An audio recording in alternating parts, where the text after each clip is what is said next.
right, we're back for part 2 of our gases unit and our preparation for the AP Chemistry exam. I want to take a few moments and go over what's called the kinetic molecular theory. And I realized in class I told you guys something that was slightly off the other day, but we want to go ahead and correct it. Make sure you have the ideas of why we believe gases behave the way that they do. These are the assumptions that we're able to take. Now, this is usually backed up by math, so it's not just random assumptions like a person who has no idea, but based on the things that we have observed, we're able to make these assumptions. First, that gases are composed of tiny particles traveling around in random straight line motion. We can do a demonstration of this so you're able to see exactly what I mean by this. Two, the volume of the gas particles is negligible compared to the overall total of the volume. We talked about that before with taking about a 0.1% of the actual container. 3, the attractive and repulsive forces between particles are negligible. Because of the fact that they're moving as fast as they are, we don't expect the attractive or repulsive forces to have enough time to kick in. Collisions are perfectly elastic, or the total kinetic energy of the gas before and after the collision is the same. No real energy was transferred. They're moving at about the same pace. And that the average kinetic energy is proportional to the absolute temperature of the gas, meaning the kinetic energy is based on how much heat is available there within the system.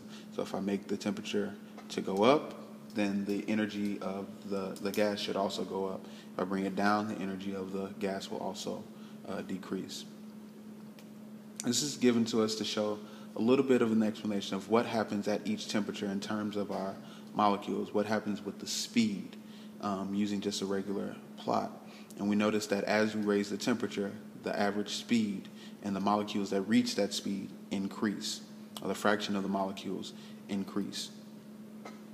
What does this mean? That 1, not all molecules have the same speed within the sample of a gas. 2, the higher the temperature of the sample, the higher the average speed. Higher temperatures cause higher kinetic energy because the molecules increase. We have molecules increase. Using our kinetic energy formula, we can sort of explain this. Higher temperature will always also cause higher pressures, and larger volumes of gas will have less pressure at a given temperature, since there will be less collisions with the walls, the containers. Now, using a similar information, but now looking at a Boltzman distribution, we're able to see also what happens in terms of the size of the particles and how that affects their average speed. Starting with one that might be heavier in terms of oxygen, even at the current temperature, more of the particles are moving much slower, whereas at the same temperature, helium, being much lighter, or even hydrogen gas, is moving much faster for a longer period of time with less energy output from other conclusions. And this is just rehashing those same points. Now, diffusion. We've all dealt with diffusion from probably second grade on. But the idea is, how fast do gas particles spread within a given space? This would be a large space. So if I was to spray some cologne in the front corner of my class, how long would it take to reach the back corner of my class? And I could determine the diffusion rate based on those things. Smaller molecules, of course, are going to move faster. Graham's law. Now, effusion is very much like diffusion, but the difference is we're looking at how much time does it take for gas to go through or to leave through a smaller opening. The example given, we have a balloon that deflates over time. The gas particles don't all rush out at the same time. Depending on the size of the hole, they usually take a lot longer if it's very small. Now, consider we have two gases in play in this. We'll say that there's an inverse relationship, inverse relationship for our rate 1 over rate 2 is equal to the square root of the molar mass of our second gas over our molar mass of our first gas. They're going to have a different ratio. Depending on how I continue to go through this,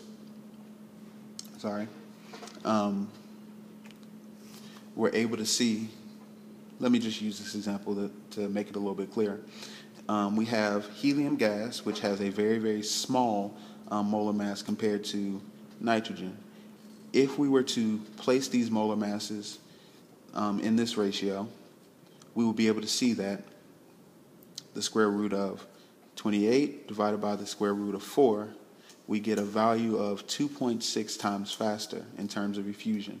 So helium would go out almost 3 times as fast just because the particles are smaller, and they would be able to make it through a lot quicker than would our nitrogen molecules.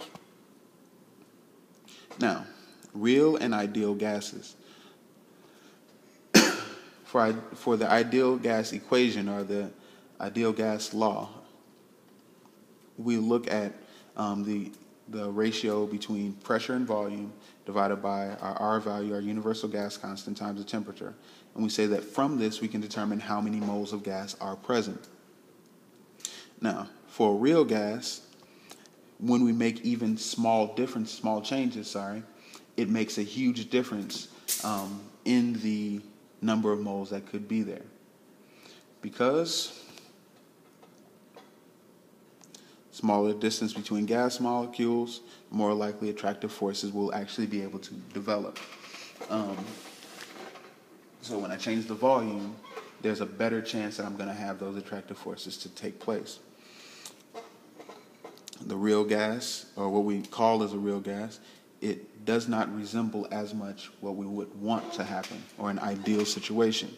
So when the temperature decreases, they move slower, closer together, more intermolecular forces can can form, including our London dispersion forces. So what do we want to happen? We want to make sure that these particles are consistently, one, moving, but also that as they're moving, they have the temperature and the pressure remain at a level where they will remain in gas form. This is what we mean by an ideal gas. So we no longer take into account the particle size, and we want to keep them at a temperature where we would not have to worry about them interacting or becoming liquid or even solid if the temperature decreases as such. And this is another example of what we're saying. At certain temperature and pressure, in this case we're looking at the temperature, an ideal gas will remain the same constantly. But as we deal more and more with the real gases, we notice that we get the drop in the relationship between temperature and pressure. Now, conclusion, and this is where we wrap it up. If you want your gas to behave more like an ideal gas, we'll keep the temperature high and the pressure low. This will allow them the space that they need and the ability to move about, and lessen the chance that they're actually going to turn back into a liquid.